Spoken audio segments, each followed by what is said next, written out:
Play fake. Lewerke wide open touchdown Spartans. Max Rosenthal lined up as a fullback. Last time right, looks like they'll go left here. 2nd and goal. Now Haskins looked in. Touchdown Wolverines. Been a really quality series from Michigan. 11 plays, up near 5.5 minutes now, 93 yards, Gus. 2nd down and goal at the 5. Charbonnet, the big back, in the game. Patterson pulls it down, fires, touchdown. Oh, that was the start of the demolition in Ann Arbor. Will we see that again? As in just this crazy year of years, we've got the Backyard Brawl on Saturday. But for now, I am live at the beautiful hub. Look, I just want to show you this. This looks like a green screen. The beautiful hub in Auburn Hills. It doesn't get any better. They've got axe throwing. They've got bomb bowling. They've got drinks. They've got my great intern, Brian, Nick. We got everybody here. But how about my good friends, the great Lon Luntz, the better Rieger, the great Dave Rieger.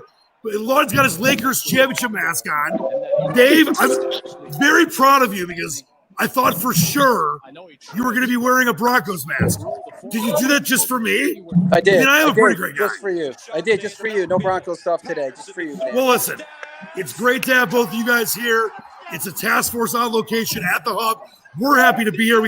I can smell the salads and the nachos and the food. I got my Diet Coke here. We got a jam-packed show. We're going to take you in a second here on a quick live tour of what the hub is doing to keep people safe but allow them to have a lot of fun because there's so many great things going on here. Also, we've got my great friend, the angel of the big house, Angelique Chengelis, joining us at 7 o'clock. My man, Chris Solari, who Lawton, you go way back with. Chris Solari, the beat writer for the Free Press for Michigan State, for the Michigan State angle. We got other surprise guests to throw with you tonight. And we got a great deal for you. Now, we know that I invited some family and a lot of friends and a bunch of people here tonight. But I know people are still, nervous and anxious to go out to a restaurant that's indoors, not outdoors. It's getting colder. Totally understand that. But the way the hub is doing this is keeping things as safe as they possibly can. And we want to get you to save some money too. So everyone that came tonight, and there's still time, if you want to come out here to the hub at Auburn Hills, they're getting a $10 off $30 card. It's a great deal. It's a very squatchy deal if you ask me. But we know that a lot of people can't come. So I wanted to, right off the jump, let people know that if they come out to the hub and they use the promo code Task Force, you get $10 off $30 anytime you come out here. So that's a pretty good deal that the hub is doing. You come out, $10 off $30, and you get these covers if you come here tonight. All right, before we get into a little tour, I wanted to talk to both of you about some big news that's come out in the last few hours. First, and we're going to talk obviously a lot of Big Ten football tonight when it comes to Michigan State. Nebraska and Wisconsin, the game gets canceled because of spikes in COVID and obviously issues with the Wisconsin team. But then the Big Ten, they were going to play Nebraska. Nebraska was one of the two teams with Ohio State that definitely wanted to play. The rest of the Big Ten was shut down. I know Iowa was one of them as well. They wanted to play Tennessee Chattanooga. The Big Ten said, no dice. Do you think that is fair or not fair? Well, first and foremost, I think we all don't really care about this whole thing, right? I mean, and when I say that, I mean it to say that everyone wants to see football. Okay, we just want to be safe, and it's such a hard, fine line to walk that it's unfortunate, and the fact that Wisconsin had this backup plan, got it approved, or at least we thought. They took all the testing. They offered to pay for all the testing with Chattanooga, and it's not being allowed. In the long run, it's probably going to be a little more fair because if, the rest of the Big Ten is going to play at the same amount of games and Wisconsin will be one short as far as playing within the conference. But, hey, better to be safe than sorry, and I think that's the route they're taking. Yeah, I mean, listen, it sucks because these kids, they're college kids, they're amateurs as far as we know. and they want to play football. I get that. I was never anti them playing football. I thought it would be impossible to play college football with all the travel, the 70, 80, 90-person teams. We've had a ton of postponements and a ton of games that have been canceled. So they're doing the best they can. But when it comes down to the Big Ten doing the 8-game schedule, you can't just start scheduling games on your own. That's not the way the Big Ten wanted it to be. Dave, you work for the Spartans flagship station, WJR.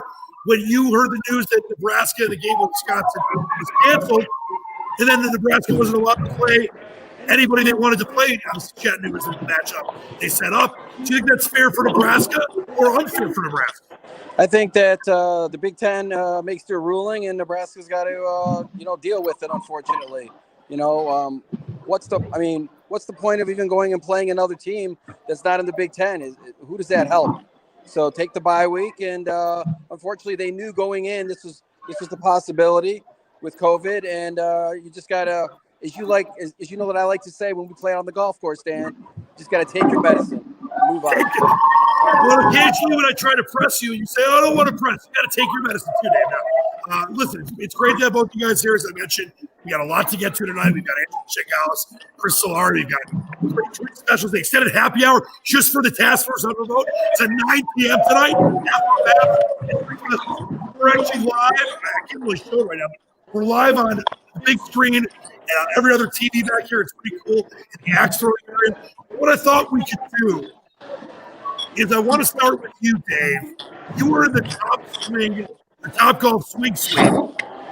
Show everybody what we have going on here, and then I think that we're going to do. Are you going to hit the ball? So you see yourself as a top level golfer. So I've got a patron here, Jason Brown, who's going to hit some balls for us. I'm going to show it to him. I'm going to put my mask on. All right. So everything is safe, and we're going to watch Jason hit some golf balls here. Hey, that's a pretty solid swing. What course are we playing there? I'm not sure, but look at that. He almost made the green. Almost made it. From the fridge. That's pretty good. 4 irons to the green there. So, Dave, you mentioned they've got tons of courses. It's super realistic. I've done the Top Golf Swing Suite before, and it's a lot of fun. Look at this guy's form. Ooh, that one, okay. Oh, it's almost like he's Charles Barkley. He's in the rough. It's fine. Let's give him one more chance. One more for him, Jason. Look at that. He's waggling. He's ready. It's a beautiful night wherever that course is. Look at this shot. He really got a hold of that one. Okay. All right. Great job. I think tell him it's because he's wearing a Spartan pullover. Probably why it wasn't as good as it could have been. But no, it's great. And we love Jason, and we love Jason being here tonight, and his good friend Nick. So, Dave, the Swing Suite's a ton of fun. Obviously, that's very safe to do. You can obviously be in a little bubble with your friends, 2 of you, 3 of you, 4 of you. They've got clubs there that are consistently sanitized. You can bring your own. And, Dave, you've used the Top Golf Swing Suite before. What do you like most about it? Because it is incredibly realistic. Yeah, it's really cool. I mean, the putting's really cool. You can get you can do a lot of work with your game. But there's other games you can play. Zombie dodgeball, hockey pitching. I think you broke up there for a minute, Dave. Say that one more time for me. I know that a lot of people here tonight, so the Wi-Fi is being juiced by some peeps. Dave, are you back there with me? There he is. All right. So what do you got? Zombie games? Jason, got a zombie games. This is zombie dodgeball. So you got to hit the zombies. Zombie dodgeball. Yeah, look at this. What in the Sam hell? He's saying hey, I want to come. After the show, I'm going to play some zombie dodgeball. I love it. Is he killing any zombies? It looks like he's not killing any zombies. Oh, he's got one. There you go. There's one. There's another one. Just in time for Halloween zombie dodgeball. All right, that is fantastic. So lots of game options there. I think we killed, 3 zombies? So that just gives you a little bit of a taste of what they have here at the Top Golf Swing Suite. Besides just golf, all kinds of different things you can. All right, Dave, I love it. Listen, we'll get back with you in a minute. I want to get to my man, Lawton Lutz. Before we do anything, Lawton, congrats on the Lakers. You've been a Lakers fan since what? You were 3 or 4 years old? It's been a long time. Oh, a really long time. But congrats on those Lakers. Should there be an asterisk next to the title? No, I think we talked about this on a previous show. I mean, if there's any kind of asterisk, I think it should be something relative to the fact that these guys had to spend so much time away from their friends and their families and isolated, taking tests every day. There was a mention about how, these guys would play together, battle on the court, and then see each other later at the hotel or in the elevator. It seems so bizarre. So, no, I don't think any asterisk. I saw Pat Riley's comments earlier this week and thought they were a little bit of shade towards the Lakers, his former organization. But in my opinion, I feel like, if there was any title that was tougher to win, it was this year against all this great talent that we saw during those NBA playoffs. I'm telling you, it was they were the best team, and I picked them before the season to play in the Western Conference Finals against the Clip Joint and lose to Milwaukee. But I was wrong, and the bubble worked, and you got to celebrate. Now, Lawton, I wanted you're in a very cool position right now. You were by the bomb bowling, or the football bowling. If you would just show, and before we get into that, I wanted to mention this. I mentioned I invited a lot of people, my mom, families and friends. Not that they didn't want to come, but there's still some people, this is totally okay. This is where you're at. They are a little uncomfortable going to an indoor place during COVID. I totally get it. Lawton, you and I are people that do things on the road, you for your job, me for my job. I've actually been able to do many of these, on locations at golf courses and other places, obviously outside of the golf course. Very safe. But I just wanted to, talking to Matt, the general manager here, and TJ and Maria, they have such a great staff, great crew here. Took care of us the second we got here. They let me know that obviously social distancing in place, as always, within your group. They wipe down and clean the machines and the areas consistently and constantly. And as I can show you again, you just put me on a big screen here for a second. This place is huge. I mean, there's a lot of space. So it's not like you're confined in a small restaurant type situation. So, Lawton, if you would show everyone the bomb bowling and what that kind of looks like, or the football bowling, that's right behind you. Just give people a look at what that's like. And you and I have done that before, and we've had a lot of fun doing it. Well, first and foremost, this is a sanitizer gun. Can you see this thing? I mean, you get to just spray. It's almost like a paint gun. So, TJ, obviously we're all being safe. I'm up and walking around with my mask on, and we got to do that kind of stuff, right? We got to be safe. Hand sanitizer stations, I mean, they're everywhere. Look over my shoulder. Oh, look at that. Hand sanitizer everywhere. And then, you know what? We've got one couple playing some bowling right now. They're getting it in. Or I shouldn't call it that, right? We get we get in trouble, so we'll call it football bowling or bomb bowling. The minute I walked in, there's signs on the door to say, hey, wear a mask. I feel like they're taking all the necessary precautions here to keep us all safe. And I can always take my mask off when I sit down, just following proper procedure. That's how you got to do it. And, if you could, let's go over to this axe throwing area. And obviously, this is socially distanced. Each thing is its own little fenced-in thing. So that's pretty safe. Let's take a look at what the axe throwing looks like back here, kind of near the area where we're broadcasting live in front of this. What do you think of the axe? Yeah, I mean, just look at this stuff. I mean, this is my first time here. I mean, just the ceiling and the roof, look at how that looks behind you. I mean, it almost looks like you're on a stage or a set. I mean, but it's all the natural stuff. TV screens are huge in here. You can kind of see some of the other folks walking around, and and for being during COVID times, it's quite busy here. So that's a really good sign that people are wanting to get out of their homes and get something to eat and have some fun. That is the truth. All right, so as we mentioned, it's places like this that, during these times that are so crazy, people are looking for things to do. They want to be safe doing them. This is where, it's such an important thing to say. We've got to help support local businesses a lot. I mean, you and me have a lot of people, a lot of friends that are in the restaurant industry and that have, places that are just regular restaurants or more so like this. And it's one of these things that I just think it's really important that people know you can still go out and have fun and be safe. You and I have done it many times. We went downtown to a bowling alley for a friend of ours' birthday recently, temperature checks, masks, people, the lanes were socially distanced. So I just want, it's important. That's why I'm so grateful to be here, because people see my social media. They know that I'm always trying to do things and have fun and live my life. But you've got to be safe right now. And a place like the Hub in Auburn Hills is doing it the right way, Lon. And as you said, there's a lot of people here, but obviously the numbers are in accordance with what the rules are in the state of Michigan. The things are socially distanced. You see the bobble behind you. There's plenty of room. There's sanitizer guns. The swing suite's obviously encapsulated by itself. I love places like this where you can have fun, but also still be safe because we need that right now. It's been a crazy year. Well, we mentioned that earlier in talking about that Wisconsin-Chattanooga cancellation or what was to be. It's like we almost cannot care about them trying to reschedule games and do these things because if it's not safe, it can't happen. We put too many people in jeopardy. So at least here they're taking the precautions. And I'll tell you, even personally, my vitamin C and zinc intake before I came out to this place was on point. You know what I mean? Gotta stay up on the vitamins too. Gotta cover it from all angles. Yes, you do. All right, Lon, great job by you. I'll get right back with you, but I want to bring Dave back in. The great Thaxton Rieger. Dave, you're by the axe throwing area. So people obviously think it's separated by its own fence, so obviously you're definitely socially distant when you're axe throwing over there. As you can see, Dan, every different bay is separated by a chain link fence, and everybody's socially distanced. And you throw the axes, and I'm going to take you here. You can see they've got over here a couple bays here. All right, Dave, let me ask you an honest question. Have you ever thrown an axe before? And when throwing that axe, did it hit any kind of time? I have thrown an axe before. I can't say that I was very good at it, though. Not as good as these guys.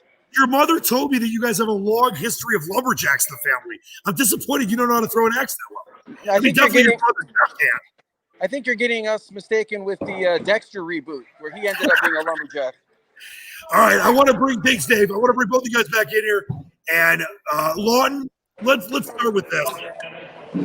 The Tigers are still out there looking for a manager, but you somehow, some way, went back in a time machine today to 1979 and had the White Sox hire Tony La Russa, who's a Hall of Famer, World Series champion, fantastic. But what the hell is going on with hiring a 76-year-old Tony La Russa with guys like A.J. Hitch and some others are out there? Obviously, the Tigers have had a lot of talks with various different levels of managers. Were you shocked when you saw, I know as a kid was, the letter come through that Tony La Russa, new White Sox manager, party like it's 79? Yeah, it was one of those things where you read it and then you had to read it again, and then go and say, how old is Tony La Russa? Yeah, how long has he been out of the game? Like I said, Tony La Russa's had a lot of success as a manager in many franchises, and maybe that's what the White Sox are trying to bring back to the team. Just someone that's very stable, almost like we did with Gardenhire. I don't think it was one of those cases where our team was a rebuilding time, but we needed somebody there to create some stability and build a foundation. And maybe that's what La Russa get a few more dollars for a couple more years, and he gets to stay relevant in baseball and in a big city franchise. Yeah, I mean, I remember I tweeted when I first found out that it happened. I said, all right, I'm hearing from a lot of fake sources that the Tigers are going to hire Buddy Bell back. Why not? Dave, your brother has covered the Tigers for a long time. I'm sure you and him always text on your Apple Watch. I'm sure you talked about it. What was your reaction when you saw that Tony La Russa, who, by the way, great story, when Kenny Kell, our good friend, the great Ken Squatch, was practicing to call and sub for Dickerson, I think, at a family event. So he was doing a test game with your brother, Jeff Rieger, and I will give him praise for this. La Russa was sitting in front of them while they called that game, and La Russa turned back in the sixth inning and said, hey, you guys are pretty good. So it was a banner day for your brother. What do you think about the fact that La Russa is the manager of the White Sox in 2020? So you're saying that Tony La Russa gave my brother a compliment on his play-by-play? Well, I think it was more for Ken Kell, but your brother was part of the crew, so he was given a compliment as well. Hey, wherever you can get the compliments, I guess. Jeff does a fantastic job, when he fills in, as do you with your play-by-play that you have done in the past. Go Titans. I think you've been doing some high school football lately, and I'm sure you've done a great job with that. But I was quite surprised to see that Tony La Russa was coming back. How old is he? Was it 79? 76. 76? Yeah, and by the way, he's sandwiched in. He basically, obviously, you take out the middle part, but without it being interrupted, he started with the White Sox 44 years ago. And now he's the manager again 44 years later.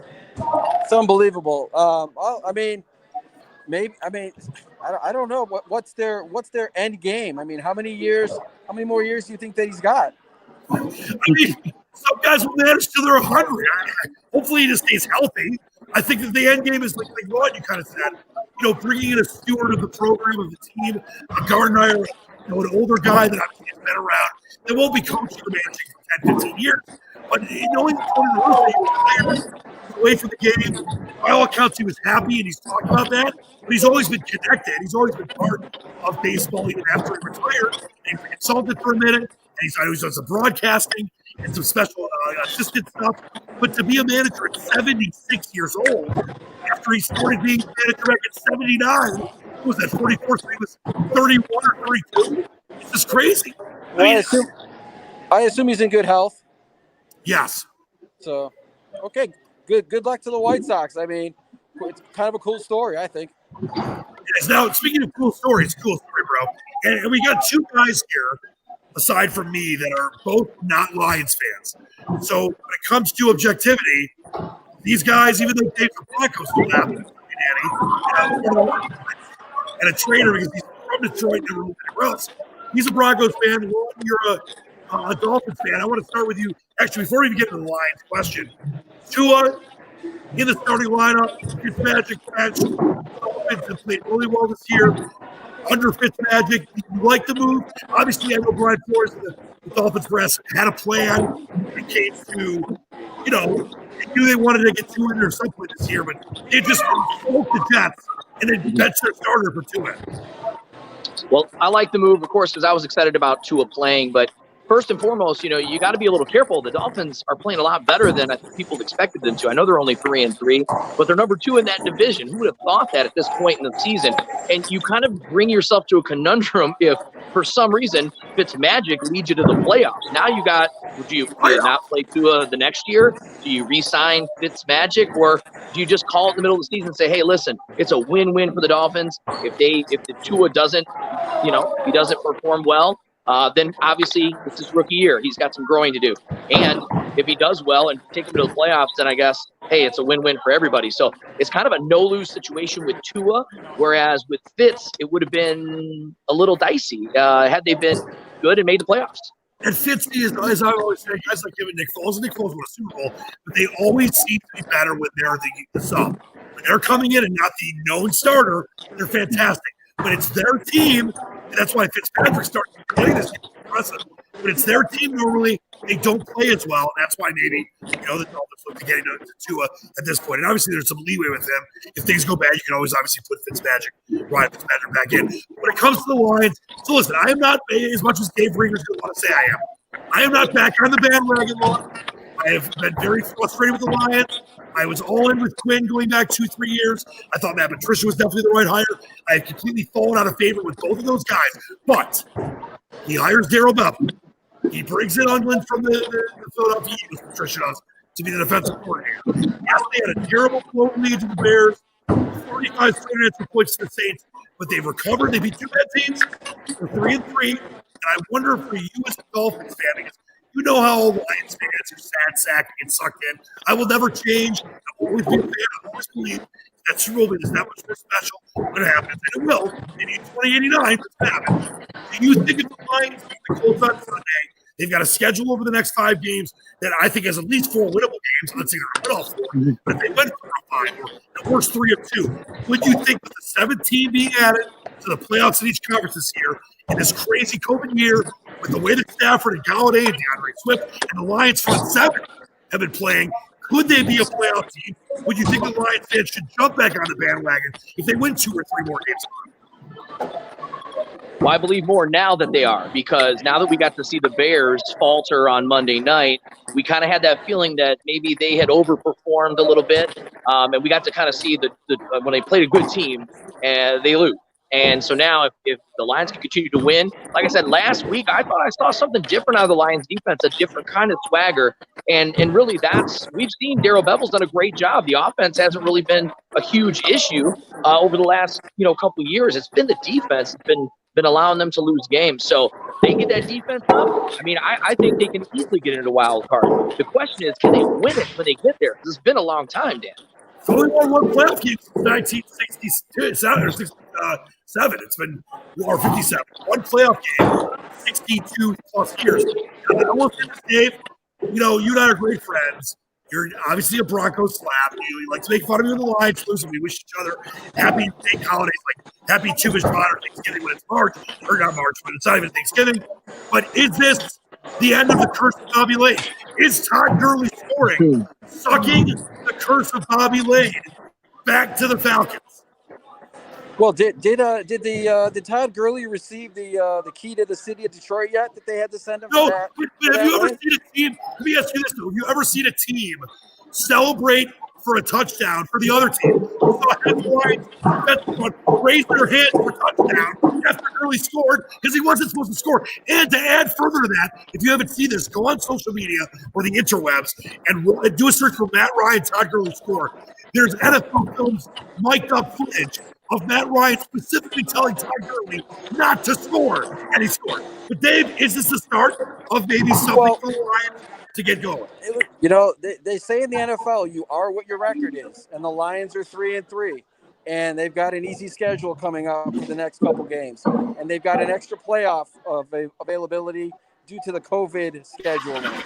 So, yeah, I think that who knows? I mean, the Lions. There's no reason why the Lions should not make a run here for the playoffs and maybe do something. I mean, it would be so Detroit Lions that in the year that is so messed up, this will be the year that they go all the way. Maybe, who knows? A Gurley reverse curse.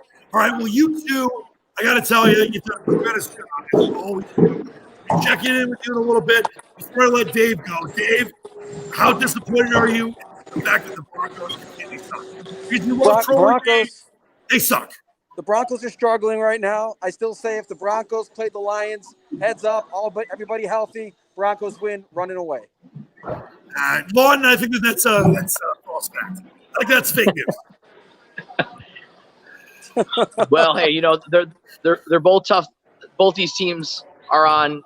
They got a tough road ahead of them. And like I kind of agree with Dave. Like the Lions team, when they have something all set up for them, the Lions thing to do is to not knock those pins down that are already set up. So we'll see. And hey, man, hopefully Drew Lock and the boys can get a little bit better out there in the Mile High City for your thing. And good luck to you. Those folding pins, knock those proverbial folding pins down. All right, love to both of you two guys. We'll get back with you a little bit later. But I got a big special guest coming up. And really quick before we get to that, we're here at the Hub in Auburn Hills. I know many of you wanted to come for various reasons. You know, maybe a little anxious about going out in public, which I totally get, or we're able to make it for other reasons. We don't want to leave you out in the cold because they gave us these awesome $10 off, $30 cards for anyone that came tonight. But if you're not here and you want to come in anytime to the Hub, just give them the promo code Task Force. Tell them when you walk in, and they will give you $10 off $30 or more for whatever you want to do, whether it's the games or the food or the drink. They will take care of you. Just give them the promo code Task Force. That is good for up to a year. So we want to thank the Hub and all the great staff and TJ and Matt and Marie and all the people here that are making this a very fun experience. We want you to come out and experience it as well. So thanks a lot. But now, there's not many more favorite people I have in my life or have ever had in my life than the majestic, the brilliant, the beautiful, the hardworking, and truly incredible angel of the big house, Angelique Chengelis. I really need to come on here at least once a week so I can get my ego boosted a little bit. Thank you, Dan. It's the truth, and it's great to see you. And I obviously wish you were here, but you know we got to keep things safe and keep. You work hard enough as it is, and we love Federer in the background. We did last time. I couldn't get enough. Sorry. No, I love Club. No, it's great to see you. There's so much I wanted to get with you here. But before we start with anything, how have you been with the Big Ten back? I mean, I know we talked about this during the summer when you came on graciously to my show. We talked about how I thought there wasn't going to be Big Ten football. Many people thought that, and thank God it's back. But we just had a game canceled. Nebraska, Wisconsin out because of COVID issues. How has it been for you? And were you surprised that it came back? A little bit, yeah, Dan. I mean, I really thought that the Big Ten was going to hold firm on their decision to postpone and look toward the spring or, winter season, January. That's sort of what I was planning on. And I thought, wow, I've got all this vacation time. I'll just take it in December now. And then boom, they had this change of heart because of medical issues, no pun intended. A lot of it was the myocarditis information that the doctors presented the task force to the Big Ten. And now there's voila, a 9-game season. And I did go to Minnesota last week and covered the game, and it was a little weird. I mean, walking up to a stadium and there's no buzz, there's nobody there. And it was weird too, Dan, watching. Usually if Michigan would score, and sometimes I'm taking notes, you'd hear the crowd either booing or cheering or whatever, and you heard nothing. I'd look up and I would go, oh my God, they just scored. I didn't, and so it was just it's a weird pop order game. It's just so strange. Yeah, I guess so. And it was surreal, but I'm obviously glad to be covering football, and I think people in the Big Ten fans are happy to see it. And you're right, Wisconsin and Nebraska is off, so we'll see, what's going to happen, if there's going to be a domino effect going forward, or if teams are going to be like Michigan, Ohio, like the rest of them, and not have issues. Do you think? Because I completely understand the Big Ten's point of view. I know Nebraska wanted to schedule Chattanooga. I know that's something that it's stupid that the Big Ten said no. But you set an 8-game schedule up. There was all the different things in place that said if games get canceled, they get canceled. You can't reschedule with a non-conference team. I think there's nothing wrong with the Big Ten commish saying no to Nebraska. I know the Nebraska fans are really upset right now.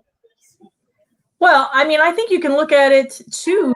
Well, Wisconsin's under the threshold, so they made this decision not to play. And in my mind, I'm looking at it trying to be fair. Well, if they made this decision to play and they could have technically played, then I think you got to look at, well, maybe this is, worthy of a forfeit, a loss. And I think it's no coincidence that Barry Alvarez is now out there saying, look, the Big Ten's got to re-examine this 21-day thing for the players. And that's something that should have been looked at from the beginning. I thought that was extreme. And now that there's, again, another myocarditis study out saying that student athletes are not being affected as they first thought could be the potential, they will probably shrink that time for players who've tested positive. Yep. Now, listen, we know it's a crazy year. We expect anything and expect everything. But let's talk about Michigan, Angelique. And, it's one of these things where I'm not anti-Jim Harbaugh. I don't want him to be fired per se, but I wanted a guy that was brought in, that was paid all this money, that was the Messiah, khaki Jesus, to be able to go to Indianapolis in 5 years, to be able to be at Ohio State in the first 5 years. It didn't happen. And we've talked about this before where, I respect Jim Harbaugh, what he did with San Francisco, everywhere I was welcome, what he did with Stanford, San Diego, everything. He's obviously a good coach. But things were trending in the wrong way. Double-digit win seasons are great, but when they're hollow and you can't get to Indy and beyond, it's a problem. But now you've got the first quarterback really he's recruited, Joe Milton, who I thought and was hearing, and we've talked about this 3 years ago, was the best guy when Patterson first got there. You go into Minnesota, a team that was the consensus national Big Ten West pick to win the Western Division. They have Tanner Morgan, a good quarterback. They got a Brobeck, a great receiver. They have a solid defense. And Michigan made them look silly. So I know it's one game. I know it's COVID. But I think that was about as good of a game as Michigan could have played. And to me, tell me if you disagree, I think other than the Notre Dame game last year and Wisconsin the year before, that was probably Jim Harbaugh's biggest win. It was a big win. And it was the most complete game I've seen them play in a long time. And, at first I was like, well, they're going on the road and opening, and really this whole road home field, that doesn't matter. There aren't fans there. There are a few family members. So, I do think it was a very good start for Joe Milton on the road to be that poised, but it wasn't like, and he said he wished he had fans and yelling at him to get the real feel of being in a college atmosphere. But it was a huge win for Jim Harbaugh. And but you're right. How much do you read into it? I think first of all, it's so weird that we're talking about a first game and it's Halloween on Saturday, game 2. So it's weird. And you don't want to sit there and go, well, they did this so well and this one so bodes well. But I did think, Dan, coming into the season, looking at these offensive linemen, which I actually thought was a bigger deal than who was going to start a quarterback. I thought even if Dylan McCaffrey was still there, I thought they had good options. But I thought the offensive line really looked good. But I kept saying I thought coming into the season, they looked more the part of all the Michigan offensive lines that I've covered, the really good offensive lines. They're big, they're athletic, and they are younger. But I mean, Andrew Vistardis is not younger. I guess not experienced is probably what I should say, with the exception of Jalen Mayfield. And that was a position I was really watching, and I thought they played extremely well. And you got a guy like Ben Mason, comfortable back where he belongs at fullback, making some big plays. I think you got to look at the defense, and I think we talked about this. Front seven was going to be strength. They're going to have some issues in the secondary, and Dax Hill being out of that game was a big deal, and they need him back. And I think that Vincent Gray and Jamon Green are going to be fine corners, but right now they've got to hope that defensive line that they think is pretty stout is going to be able to keep putting pressure on teams, particularly early on, to let those defensive backs get their feet wet and figure things out a little bit more. And Angelique, I know from obviously we know what this year's been like, and the access is a lot different than it would be in years past. But obviously, you are always on top of getting the feel for what's going on behind the scenes.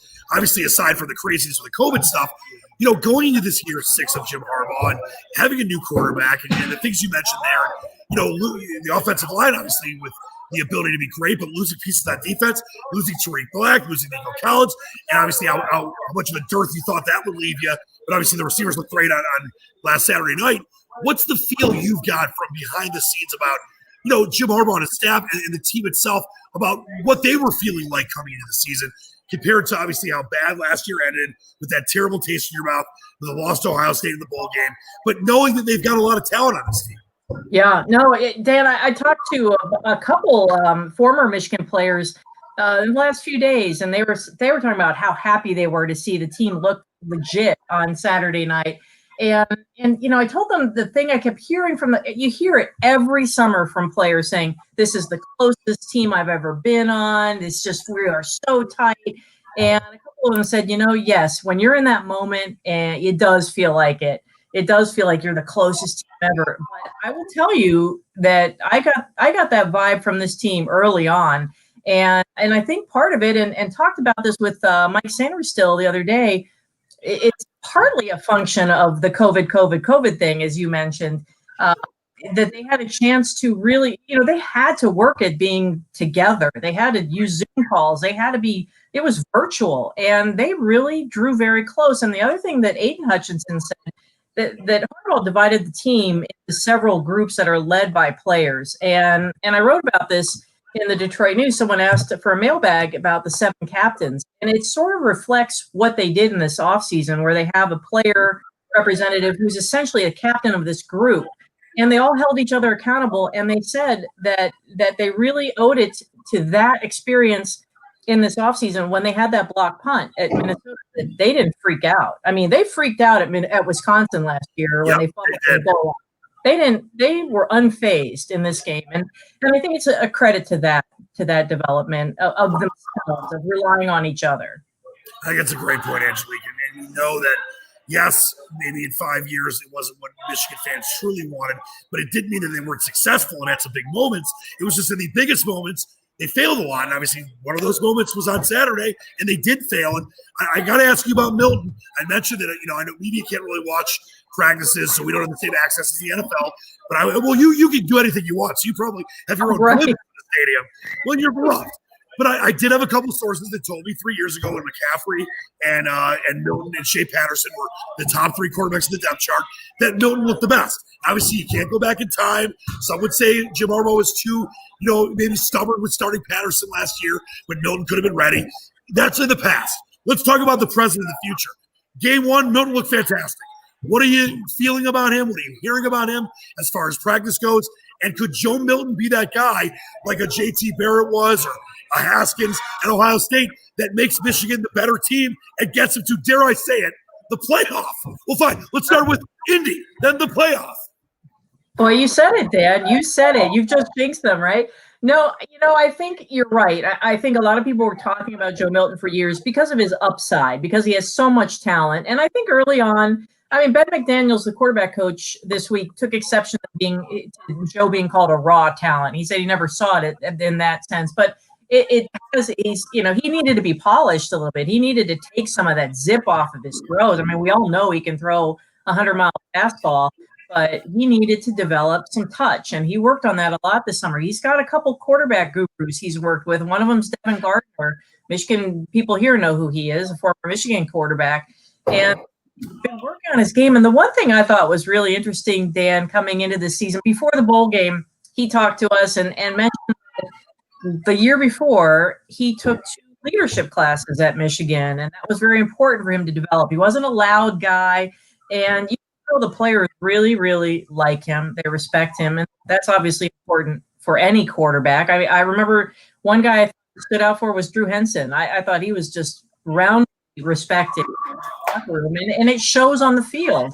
And but he does. He has all the tools. He was actually ran better than I thought. I was curious about how he would run because you always heard he was a little bit slow, a little bit sluggish, and I thought he was very effective. And I'm sure he's very hard to bring down. I mean, he's so big and physical.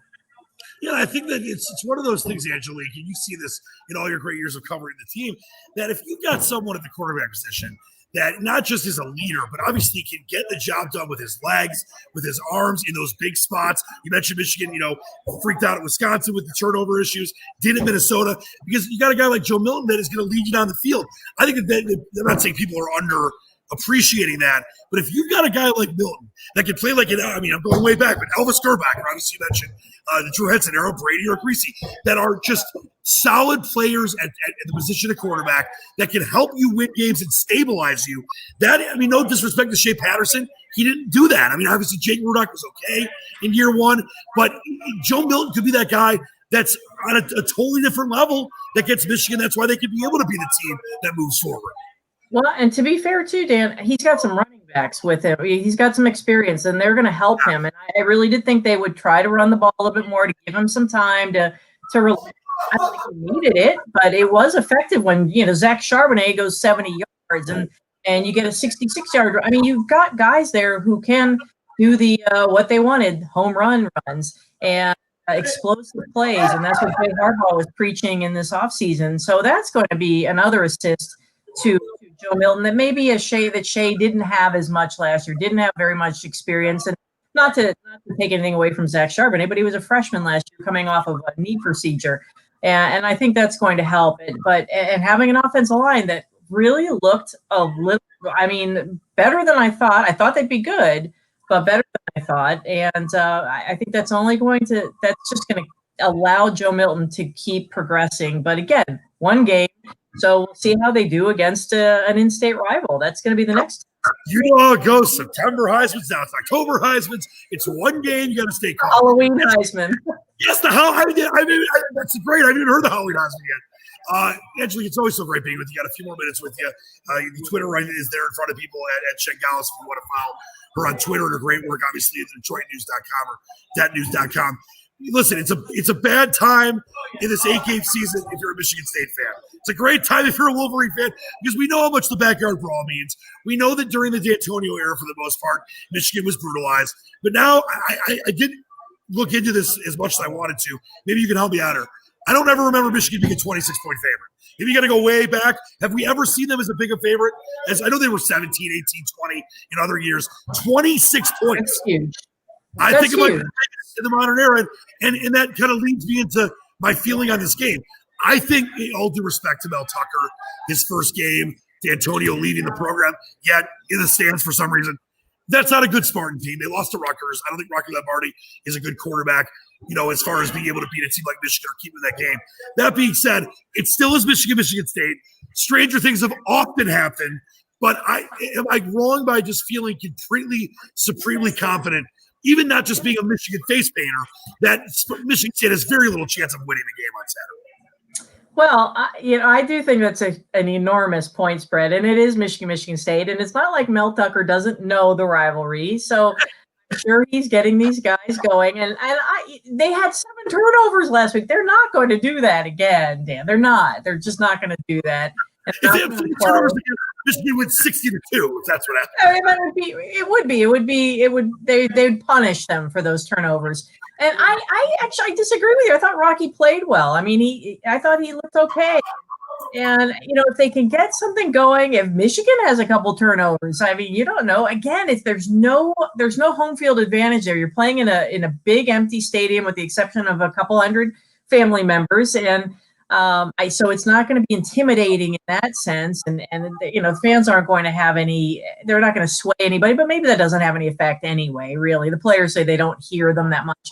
But I still had, I think in our Detroit News picks, I took Michigan State to cover with those points. I just think that's too many.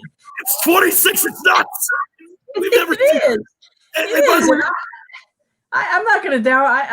I'm not ready to say that Michigan State's completely out of this right now. I just, it's one game, and they had a lot of mistakes. That happens in a first game with a new coach, and these guys are trying to all figure each other out. So, I mean, you look at Michigan; they've got continuity. They got their offensive coordinator back for a second year. They've got continuity on the defensive side. I mean, they didn't have all the upheaval that this team has, and I'd like to think that Michigan State can overcome those kind of things and make this a competitive game on Saturday. Our good friend, by the way, John in Detroit, gives you a shout out. Also down to 24.5. But I know that there was some 26s out there. Let me. A lot. It's a ton, and you kept me honest, which you always do, and I love that about you. I'm not saying Rocky Lombardi isn't a good quarterback in general. I don't think he's a good enough quarterback to be relevant in the game. So I appreciate you slowing me down on that, because I don't think he's good enough to be like what Michigan needs in a Joe Milton to be able to beat Ohio State. I think Michigan State obviously is clearly the inferior program right now as far as the talent goes, and I don't think that Rocky Lombardi is good enough with the arm strength, etc., to go into Ann Arbor. And you're right, there's no fans there. But after the way Michigan looked, to keep them the way that Connor Cook kept them in the game, in trouble the staff, obviously the way Kirk Cousins played, that's what I'm saying about Lombardi. But listen, his numbers, as you said, his numbers were terrible. He was 31 of 43 for 319, some of that late in the game when they were down, with 3 touchdowns and 2 picks. I'm not trying to say he's a garbage quarterback, but not good enough in this game to get the job done. I see a lot of backpedaling there. You're backpedaling. Well, I don't want to all subordination, man. I mean, I'm already trolling him anyway. But let's spin this thing forward. And I think Michigan's going to win on Saturday. I know you mentioned the pick, so we both have Michigan winning. But regardless of whether they cover the spread or not, let's bring this forward to Ohio State and what matters this year. We know it's an 8-game season. We know it's this year of years. It's year 6, though. If Michigan loses to Ohio State again, he's not going to get a free pass. But with COVID and all the other issues, by the way, I do love Harbaugh's mantra: stay positive, test negative. That's pretty solid. If they lose to Ohio State again, they miss Indy again, even in an 8-game year, is there going to be any noise about Jim Harbaugh's future? Because I know right now there's not much. No, I don't think so. I mean, I really don't. I know obviously the goal here is to, for Michigan fans is to see this team beat Ohio State, but this is a loaded team. Why do you think Ryan Day was pounding his fists on the table so hard to get this season going? He knows he has something special. He's got a great quarterback, a Heisman candidate for sure. I mean, he was a finalist last year. They are loaded. It's in Columbus. I keep saying that like it matters, and man, it doesn't again with the fan thing. So I'm not going to keep bringing that up. But I think that people know how good Ohio State is, and they know the recruiting that's going on. They know all this stuff. To me, it's about closing the point gap in these games. I mean, these last 2 games have been outrageous. The Michigan Ohio State games. It has to be more of a 2016 game where it's down to the wire and it comes down to it all essentially. And I think if they can do something like that, even in a loss, if it's a close loss, it's not a moral victory. I'm not trying to say that, but at least it looks like the gap has closed. The gap is big these last 2 years, especially against these Don Brown defenses. And I'm not breaking any news there. Everybody's beating that horse, but that is something they have to just show up and keep this game close and try to keep Justin Fields in check and all their other weapons, because they've got some great weapons across the board.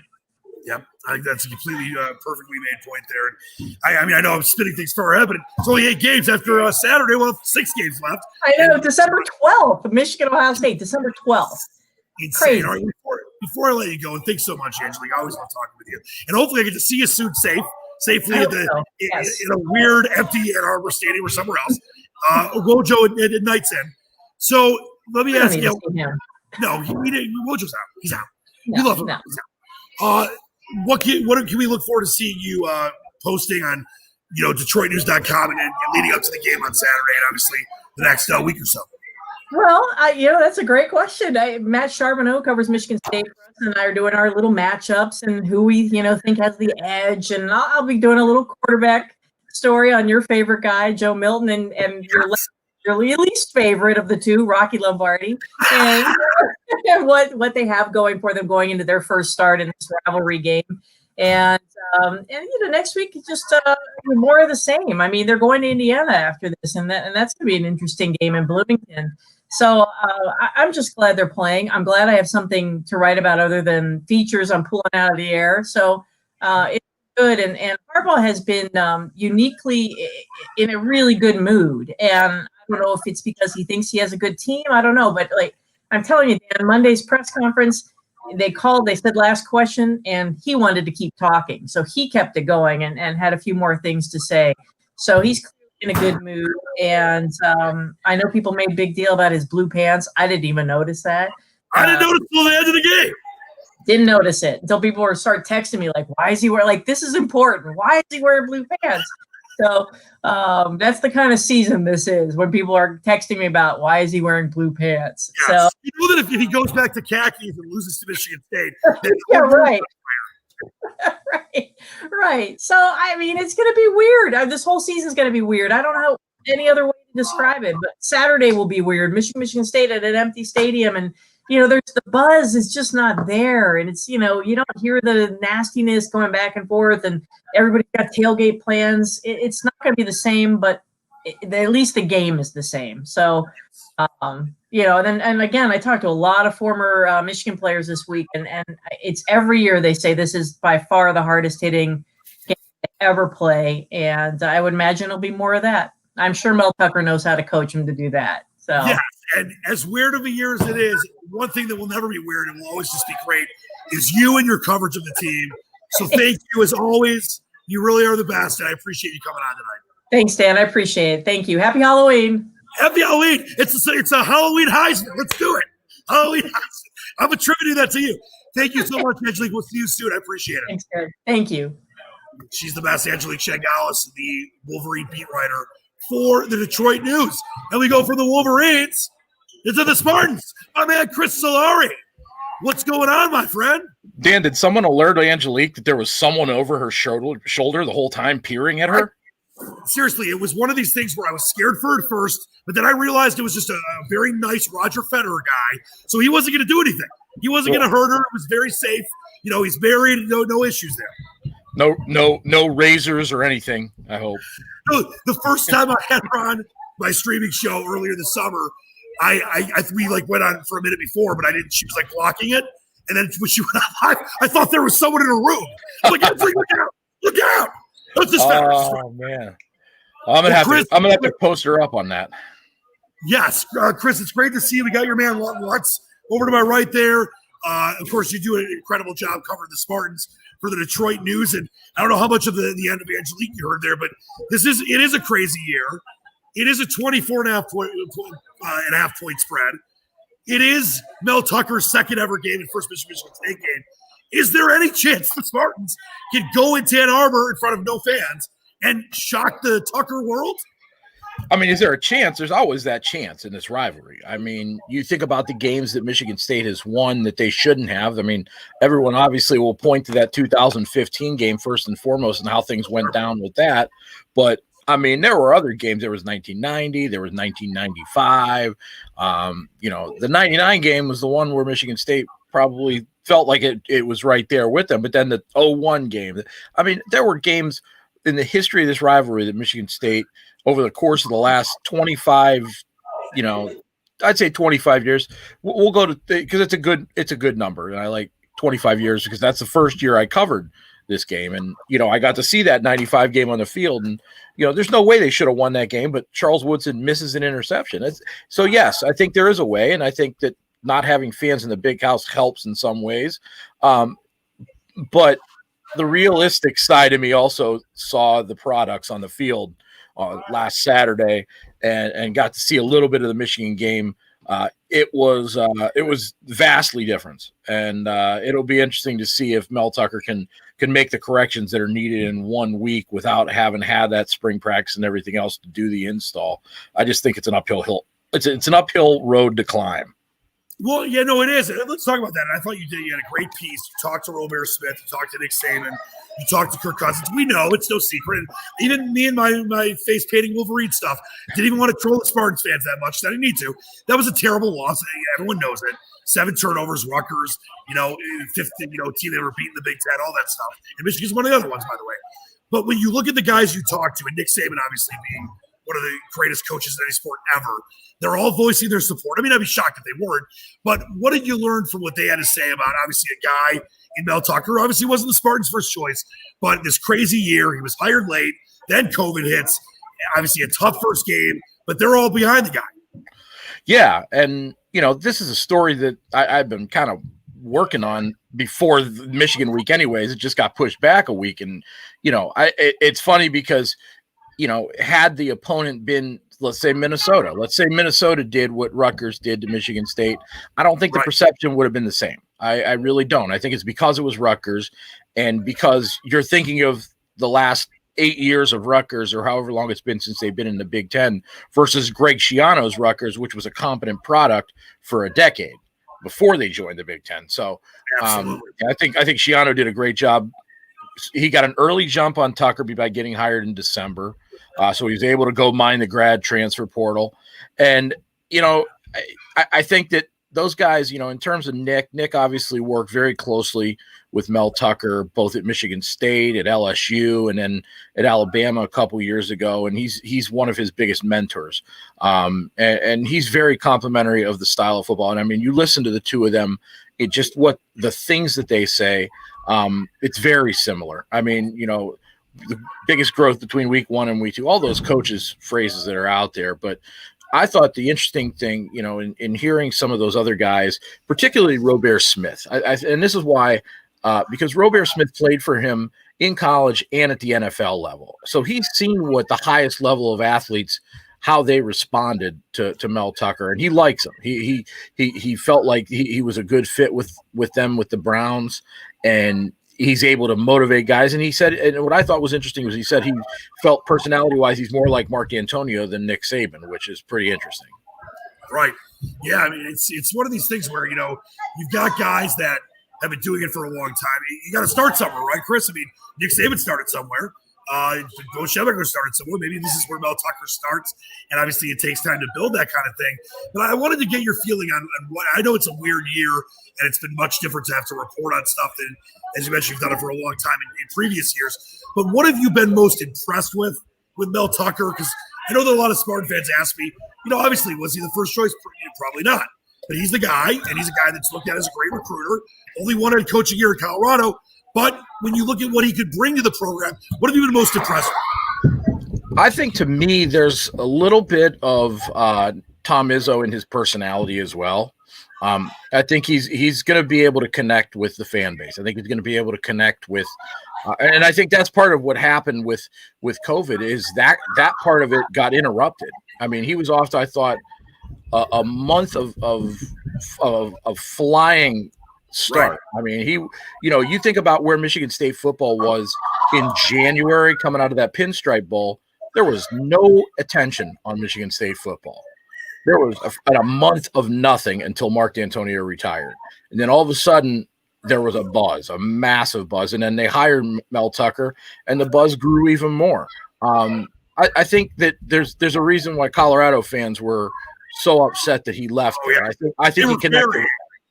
Yeah, and it'll be interesting to see. I mean, this is a guy he's a career job hopper, I mean, but this is a little different, I think. He's starting to get into that territory where Saban started to settle into his jobs and started to stay a couple more years and try and build things. I'm curious to see exactly how Mel Tucker plans to build, but from a personality standpoint, I think I've been very impressed, and I think he's going to connect with the fans and also with the players that he's trying to recruit. Yeah, it seems like from what I've seen during, obviously, leading up to the start of the season during all the shutdowns, he just seems like a good guy. I mean, a good guy, a motivator, and really cares about, the student athlete. So that is a very important part of it. The other side of this, too, is, first off, I maybe I just missed it. Why was Mark D'Antonio at the game? Is he still working with the program as like a consultant? What was he doing sitting in the stands? Well, he was as a consultant, but he's on. Oh, I think we just lost Chris's feed. Oh, we had a technically perfect show until that, but we'll get Chris back in just a second. Let's go to my man, Lon Luntz. Lon, you heard obviously what we're talking about. We'll get Chris back in a second. It was a bad first game. It was as bad as it goes. That being said, it's one of these things where one game doesn't spell a career. You're a Spartan fan. You can speak directly about this. When it comes to, Mel Tucker and that bad loss to Rutgers, obviously you're not giving up on him yet, but how frustrated were you? I like Mel Tucker. I like the pick. And again, I was a big supporter of D'Antonio for so long until towards the end where I felt like he overstayed his welcome. We get a guy that has ties to, Alabama, LSU, and Nick Saban, a guy that made his way back and may have not been our first choice, but maybe he's not necessarily always the best to have the first choice, but the right choice. And we'll, of course, did get off to a good start against Rutgers. Obviously, if you have 7 turnovers, you're going to lose 9 times out of 10. But I think I'd like to see Michigan State be competitive this weekend. I think that would be the most there'd be, for me, a win in itself. I don't know that there's many that are expecting Michigan State to win, but at the end of the day, if they're competitive and they give themselves a chance, they don't turn the ball over and they play smart, I think that's a sign of maybe turning the car around and going in the right direction. You picked them to win on Monday night on the Task Force Special Edition, so I'm just saying. All right. Thank you very much. We're getting right back when we get Chris back. Chris, did Jim Harbaugh pull the plug? What happened there? No, you can blame Double L for that one. I went to close out my other window, and all of a sudden I was like, "Whoops!" That was in that other window that I just closed. Well, great to have you back. I'm supposed to bust your chops a little bit about backtracking on Rocky Lombardi, by the way. Yes, well, I'm sure you got some text off here eventually. I'll get to that in 1 second. That was my next question. But back to the D'Antonio thing. I asked you, was he in the stadium, and is he going to be around the program a lot? Because it seems like he kind of left the program in bad shape, and now he's sticking around. Yeah, he's got a 1-year job with the program, but he's on furlough. Where have we heard that? He took a voluntary furlough, and he still has a house in East Lansing, and he's still going to be around the program as kind of a fundraising capacity, but I don't think necessarily in terms of coaching in that. I do think that, in talking to Tom Izzo today, they sat together in the game, and I think some of it was to kind of observe what it's going to be like for Izzo's team with no crowd, no energy, and how they're going to have to summon some things up there. But it was interesting to see Mark D'Antonio there because we really haven't seen him since February 4th, the retirement press conference at Breslin. And although he was before everything got shut down, there were a couple photos of him at workouts talking to guys. So it wasn't an acrimonious break, but certainly the timing, when you step away a day before signing day, when you wait until after the coaches convention, which I thought was a big thing. Once you got past that, I figured, well, now you're not going to make a coaching hire at this point or a coaching move. And then boom, right in between the coaches convention and signing day, he pulled the wild card out and retired. The Mel Tucker hiring, I thought after going after Luke Fickell and everything that transpired with that, from what I talked to people about, it was 1A and 1B with him and Tucker. I think Tucker really impressed them in the interview enough that they were comfortable that they could move on that quickly and with that much money invested in him to do that. Now, you've only got 1 year of coaching experience. So going from Colorado, and I know that he did a pretty good job there with much less talent to get 5 wins last year. But the competition also takes a jump in the Big Ten as well. So, it's going to be interesting to see what Tucker Ball eventually becomes because, he's basically where Nick Saban was 25 years ago. Nick had coached 1 year at Toledo, went back to the NFL as a coordinator, and then came back to Michigan State. And that's really where he cut his teeth. It's going to be interesting to see how Tucker builds what his identity is and how long it takes. Yeah, the COVID shorter season with pressure being a little off and away because you have some leeway when you don't have those practices and things until the end. That could end up being a boon to Tucker going down the road. Now let's talk about that backpedaling, and I'll always own it. But I just want to make this clear. When I had Angelique Chengelis on your fine compadre that covers Michigan, I was saying I don't think Rocky Lombardi's a good quarterback, good enough to be the kind of X factor to win a game in Ann Arbor.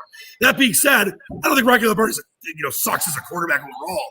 But the point that I'm trying to make is, and from what I had heard, and you can help me out with this, because for the people inside the Spartan program, the few people that I know, Theo Day seemed to be the best option that they thought Tucker would go with. Obviously, they don't go with him. Lombardi starts the first game, loses to Rutgers. Two-part question. Is there a chance that Theo Day becomes the starter if Lombardi gets killed and Michigan State loses bad to Michigan? And two, do you think that was the right decision? Well, the people I had talked to last year, and again, over the course of the year, they were really high on Peyton Thorne. He's a coach's kid, and the stuff that we had heard about Day, goes back to why Mark D'Antonio pulled him out of the Penn State game after a handful of snaps. That his focus isn't there yet. So, that you're talking about a senior, well, not really a senior, but a fourth-year quarterback in Lombardi, and because of the circumstances, he's the best guy right now. I mean, you got a guy, you can wipe the slate clean all you want, but the experience and the reps that he took in a game 3 times as a starter, all the way back to 2018, and all those other reps that he got built him. I thought he looked significantly better on Saturday than he did really in any of his previous appearances, including the Purdue game where he threw for 300 yards. I thought his passes had some velocity to them. The windows that he was throwing into were really tight. And if you watch back, the touchdown to Jalen Naylor on a 10-yard out or 12-yard out was only in the spot where Naylor could not only make the catch, but also turn upfield. And then the touchdown to Reed in the corner over 2 defenders in the back pylon. That was an unbelievable throw. But to me, the one throw that I think it was an incompleted pass, but what's going to look better is the more he does it, is that deep ball he threw at the end of the first half to Jalen Naylor on a streak. Avery for Rutgers made a diving deflection on it, but the pass had good velocity. It had a lot of air under it for his receiver to run to it. And I mean, that was about 40 yards in the air with height. So there's things that I think are there that will be building blocks that Lombardi can use. Now, you're going to have a different secondary. It's going to be a much better, a much deeper, and much more athletic secondary this week. Whatever happens with Daxton Hill will be interesting if he plays. Then what percentage is he at? So, yeah. But the challenge gets real from here for Rocky Lombardi.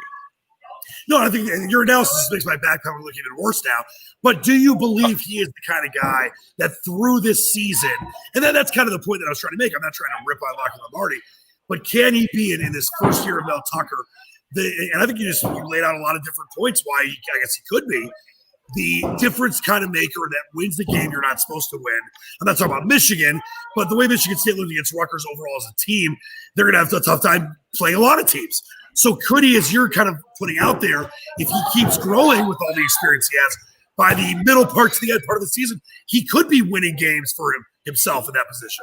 Yeah, but that's the key. I think you got to keep building on it. I mean, it was still Rutgers. I understand exactly what Schiano did in adding secondary help, adding some defensive line help that really got some pressure and changed some system things. But when it comes down to it, can Rocky Lombardi can build on this? Or, and this Michigan game is going to be critical because you got to be able to put that one behind you and still do it. I mean, he had the Purdue game a couple of years ago and then faded his next couple starts and really struggled. I mean, that's going to be key. I mean, it's going to be a different environment. You can't say hostile, but it will be hostile. And, as hostile as 100,000 empty seats can be. Without marshmallows being thrown at you. And now, if someone doesn't get crazy and start bringing drones over the field and dropping marshmallows this week, you know what? Would put it past those robotics peeps in Michigan. I mean, they can't leave their house, so what else are they going to do, right? But I do think that this is a critical game. This is a 2-game stretch with this one, and then next week at Iowa. If you start getting into that over territory, then you got to start wondering, okay, we have to give these young kids a chance because they need the experience that Lombardi got previously. And maybe, especially if the run game's not there, maybe a guy like Thorne is better, and better equipped for it as a running guy. Yep, I guess it's a great point on both accounts. So before I let you go, and I really appreciate you joining us, Chris, a couple more for you here. We know that it's a crazy year. We know that it's the first couple games of the Mel Tucker era. We know that college football fans are insane. I mean, whether they're Michigan fans or Auburn fans or Michigan State fans, so they get a little overboard. How patient, as the State fan that watches you right now, is thinking to himself, how patient do they need to be? Because we know that Mark D'Antonio is no longer there. Well, at least as the coach. He's sitting in the stands. Yep. We know what he did when he was there. Chris, you covered this team, as you mentioned, for 25 years. He brought them to basically a national program. And yes, they didn't win a national title, but they were a national power, top 5 coach, top 5 team, playoffs, Rose Bowl, all that stuff. That's not going to happen anytime soon, in my opinion. But as far as getting back towards what Mel Tucker could do to build this program to back to a very respectable top-level Big Ten team and then nationally as well, how patient do Spartan fans, in your estimation, have to be? Have to be or are, because I don't feel like they're patient whatsoever. I mean, Chris, let me start 1 second. It's a perfect point. Majority of my Spartan friends, 80% of them, and I unfortunately have too many Spartan friends, they are completely impatient. That's a perfect point because you gotta have some stuff in the middle there, right? Well, yeah, and I think some of it is the fringe elements are very, very loud on this, just because. I think a large part of it is because it was Rutgers. If it was Minnesota, if it was even Indiana, the way they've been playing in recent years, or Northwestern, if this was 25, 30 years ago and you lost a game like this to Northwestern, it would be the same kind of backlash, right? Because nobody knows what Rutgers is like when they're good and they have a good, competent coach and they put out a decent product. So I think that's part of the factor here. We could come back and revisit this all at the end of the year. Rutgers could have 4 wins and you all of a sudden say, wow, they're a lot better than we thought week 1. And maybe Michigan State ends up like that too. But in terms of the patience, I mean, this is a year that you almost have to throw away in a lot of respects because of the late hire, because of no spring practice, because, listen, you change from a base 4-3 to a 4-2-5 in the offseason that you don't have any practice. I mean, how do you make that install? How do you make the install on the things you want to do on offense? How do you change a quarterback and receivers and try and develop the timing and reps? I mean, the interception that Lombardi throws to Jalen Naylor, that's a route that you're running multiple times during spring practice to say, okay, well, you're going out here. You should be going up, or vice versa. Let's iron this out. Now, they didn't have that time. That's what this is. So, I think when you look at game 1 next year, if you see that again, then you start to say, okay, right, this is starting to be a little bit of a trend. But I think from this year's standpoint, if you have a building block year, continue to show improvement, install more and more things, and start to kind of get back to basically being a football team, because you haven't been since December. So and think about here's the thing. Nobody talks about all the things that these kids went through mentally. They lost a head coach, the guy that recruited them there. They've had to leave their friends. They've had to go to families. They also had a 14-day COVID quarantine in the middle of all this, one of the few programs that did. So yeah, there are a lot of factors that went into this that, it's a confluence of things with timing that really is what you saw on Saturday. Now, how quickly can Mel Tucker clean that up? I don't know. I mean, we're going to find out on Saturday, because it could be either really, really competitive and a surprise, or it could be a bloodbath in a hurry. I don't know if there'll be anything in between. Well, let's say you could have encapsulated that any better, by the way. I think people forget a lot, Chris, and obviously people like you and I cover these things. But they're fans. They don't realize these are college kids who lose their coach, people that brought them to the school. Imagine that when you're 18, 19, 20 years old. That's crazy. And then COVID on top of that, it's nuts. How about the game? It's a 20. I guess the spread's down to 24.5. I know there were some 26s. I'm normally the spread guy. I don't think there's ever been a spread that high. Maybe going back to the 50s. But have you ever seen a spread this high on either side? 1992, I think I looked it up. It was 28. And there was one a couple years ago where it was about 24.5. Yeah, that was that's 2016 game in East Lansing, and that you saw how that turned out. I mean, that's a late touchdown that they get close, and then a 2-point conversion goes the other way, and it's a 9-point game. So I mean, you know, that one was a lot more competitive than give it credit for, and always these games usually are until last year. You know, can Tucker revive that fire that D'Antonio lost in this rivalry last year? That's going to be tough. I mean, you got to go back-to-back years in Ann Arbor. I don't care if there aren't any fans or not. There's just something about being in that stadium that is different. You're going to be swallowed whole by the emptiness as much as you are with the crowd. But I just think from a timing standpoint right now, you know, maybe if this is week 5, you might see a little difference, but I don't know. I mean, I don't think you see 7 turnovers, but you see 3 turnovers at the wrong time in the wrong spot in the field. It has the same emotional toll when you're playing against your rival as it does playing against Rutgers. So, I mean, I could see this. I could see them being like last year, being competitive for a quarter, maybe to halftime, and then Michigan pulling away. And their one given is given a chance to pull away. Jim Harbaugh won't show mercy. That I think is the only given. And you saw it last year. He's putting Shea Patterson throwing the ball with 2.5 minutes left. You'll see more of that, I think. I've got him. I think I've got him winning by 28 in that range. So, and that's an awfully lot, you know. And but that still doesn't, to me, account for what Michigan State performance might be. It could be a 28-point loss, and it could still look competitive, if that makes any sense. Compared to last year. Michigan could be that good. They could be that good. They really could. They could be that good, finally. Well, you are that good, my friend. I can't thank you enough for joining us. Your Twitter's right down there, Chris Solari. Chris, hopefully seeing you safely soon in this crazy year of COVID. We'll see what happens on Saturday. What's going up for you over the next couple days on freak.com and your Twitter as far as this game goes? Yeah, a little more with the quarterback situation with Lombardi and digging back into some of the Michigan State guys. I mean, this is the game that builds your reputation. This is what made Kirk Cousins, right? This is what made this is why people remember Bill Burke. So, you know, got a little more coming up tomorrow at freak.com with that and some other things, and then it's kickoff. It's going to be an early kickoff, so early drive on side. So. Are you buying, like Angelique told me, the Halloween Heisman? You buying Joe Milton with the Halloween Heisman? Oh boy! You know, Michigan fans. I'm not saying it, either was she, but that's what people are going to say because it's always the September Heisman. Now it's the Halloween Heisman. I don't know. I think the guys in front of all the Big Ten people have a massive head start. Good luck catching Trevor Lawrence. And really, I mean, good luck catching Zach Wilson. Good luck Travis Etienne. You know, whoever else you want to throw in there at this point. The only guy I think that could is Justin Fields because, I mean, everybody expected that coming into the year. So. Sure. Well, Chris, appreciate it. You're fantastic, my friend. Stay safe. And look forward All right, to seeing you too. All right, see ya. Great stuff for Chris Solari. Follow him on Twitter at Chris Solari. All right, before we wrap things up, you got to go back on that one. But also the debut appearance of Brian. You're a little too close. Wow.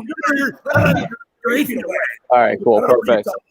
Perfect. Let everyone know how emotional it is for you to be a task force student. To know me in general, it's a miracle. It's a true honor to be third on the depth chart for interns, and I'm just happy to be here. You said third intern, so I'm gonna take my win there and just say I'm third on the depth chart for now. I'm gonna work my way up. Well, you did a great job tonight. You have a great article that I'm gonna post that you put together for the show, Michigan State Preview. So thank you for being here, intern Brian. We love you. Anything to any shout outs to the children? Still too young. I'll say hello to my parents though, but hello, mom and dad. And Michigan State's going to get rolled on Saturday. When I say that's a very fancy basketball, I'm impressed. Thank you. All right, good stuff. You heard your man Solari. I think he made incredible points on all the different things that I brought up as far as the patience factor, what Mel Tucker could be, Lombardi, what it means to play Michigan in this 8-game season. You know, I know I'm just giving you a hard time here, but I know you picked Michigan. That's because I probably would have picked Michigan State. Michigan, we were 20 because we're fans. But in all realisticness, after you hear what Chris had to say, what Angelique had to say, look at this game. This Michigan State game. Nothing something 5 weeks down the road or 8 weeks down the road or whatever it is. 8 weeks would be, after the Big Ten title game. I mean, how do you feel about the game, and are you still going to pick Michigan State?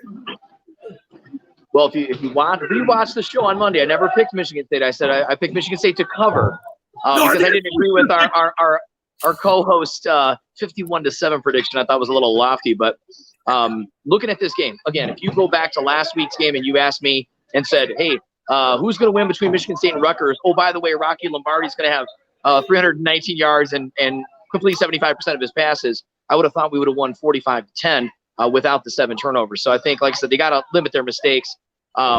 Again, guarded optimism. It's like being a Lions fan, man. You just go into this game and know that they've at least got a small chance, outside chance to win this, and you hope for the best if you're a Spartan fan. If you're a Michigan fan, I think it's as expected that you go out on the football field, you dominate, you win, especially after what we saw last week.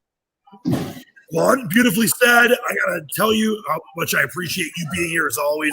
You and I are friends, long-time broadcast partners.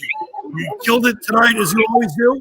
Any parting shots for you before we go? Hey, go green on my end. I'm going to be dressed up in costume on the west side of the state in Grand Rapids, hanging with some family friends from way back in the day.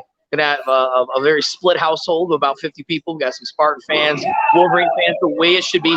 Everyone will be, sanitized and masked up, of course, right? Being safe and erring on the side of caution. But, yeah, we hope for a good game. And like I said, I hope it's competitive for a football fan's sake, even for the outside fans that don't really have a rooting interest.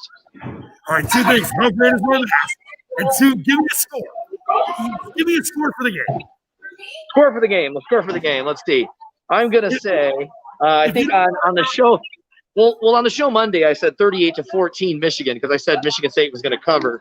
I'm going to stick with that. I'm going to say 38-14 Michigan because I like what Solari said. I completely agree with him. If Harbaugh is in the lead in the third quarter, 28-14, you better know he's going to run it up as much as he can. So that's going to be my prediction for the game. As a Sparty grad, I hope I'm wrong, but hey, you know what? That's me being just realistic from what I saw from last week and all the wacky things that have gone on this year.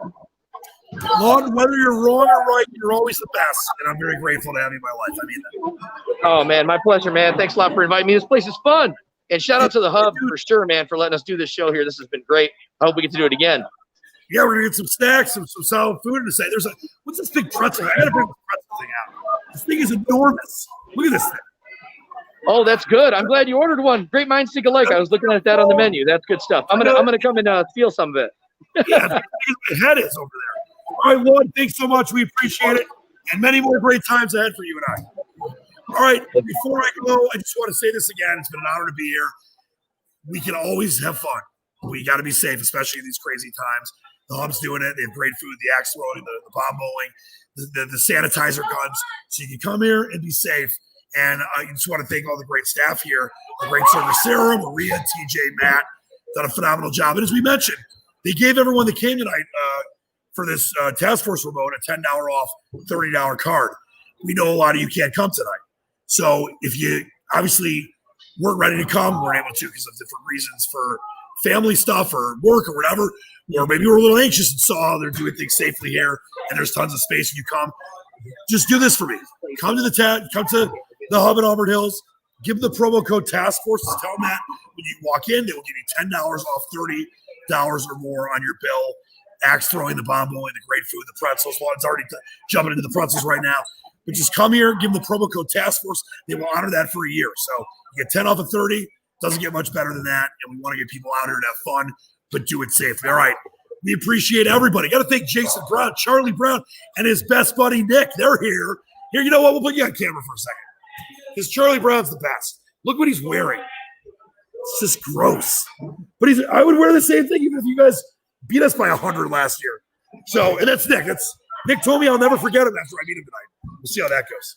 Nick's a good man, though. Also, want to thank Dave Rieger. Dave had to take off. Of course, my great friend Lon Lutz, intern Brian, the amazing, incredible Angelique Chengelis, the amazing, incredible Chris Solari. Please follow their work. You get Angelique on Twitter at Chengelis and Chris Solari on Twitter at Chris Solari. So please check out their work. Of course, Angelique's on DetroitNews.com, ThatNews.com. Chris is on Freep.com and on his Twitter. That's going to do it from us here. Don't forget, come in if you were able to make it out tonight. Use that promo code Task Force. Get $10 off 30. Wash your hands, wear a mask, stay safe, and most importantly, vote.